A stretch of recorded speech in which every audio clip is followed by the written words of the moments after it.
రాష్ట్రంలో వైఎస్ఆర్ కాంగ్రెస్ పార్టీని తుడిచిపెట్టాలి,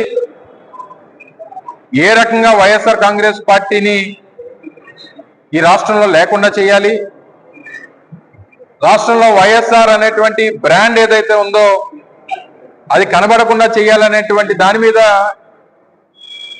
వారు ప్రయత్నాలు చేస్తున్నట్టుగా అనేక సందర్భాల్లో చూసాం. రావడమే నాగార్జున యూనివర్సిటీలో ఉన్నటువంటి రాజశేఖర రెడ్డి గారి విగ్రహాన్ని నేలమట్టం చేసినటువంటి సందర్భాలు చూసాం. బాపట్లలో రాజశేఖర రెడ్డి గారి విగ్రహానికి నిప్పు పెట్టినటువంటి పరిస్థితులు చూసాం. చివరికి ఈరోజు అత్యంత ప్రతిష్టాత్మకమైనటువంటి విశాఖపట్నంలో ఉన్నటువంటి పోతినిమల్లపాలెంలో ఉన్నటువంటి ఇంటర్నేషనల్ క్రికెట్ స్టేడియంకి రాజశేఖర రెడ్డి గారి పేరు మీద ఆ స్టేడియం ఉంటే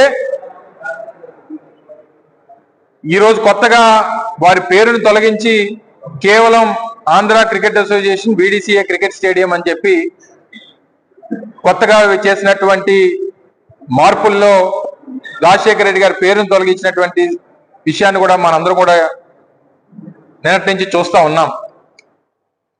మీరు రాజశేఖర రెడ్డి గారి పేరుని గోడల మీద చెరిపేయవచ్చు, లేకపోతే రాజశేఖర రెడ్డి గారి పేరుని విశాఖపట్నంలో సీతకొండని ఆ రోజు వైఎస్ఆర్ కాంగ్రెస్ పార్టీ ప్రభుత్వంలో అభివృద్ధి చేసి అక్కడ వైఎస్ఆర్ గారి పేరు మీద వ్యూ పాయింట్ ని ప్రారంభోత్సవం చేస్తే అక్కడ రాజశేఖర రెడ్డి గారి పేరుని చేరిపోయవచ్చు, లేదా హెల్త్ యూనివర్సిటీకి పెట్టినటువంటి రాజశేఖర రెడ్డి గారి పేరుని చేరిపోయవచ్చు. కానీ ప్రపంచంలో ఉన్నటువంటి తెలుగువారి గుండెల్లో ఉన్నటువంటి వైఎస్ఆర్ పేరుని చెరిపేసేటువంటి ఆ అర్హత కానీ చెరిపేసేటువంటి స్థాయి కానీ ఈరోజు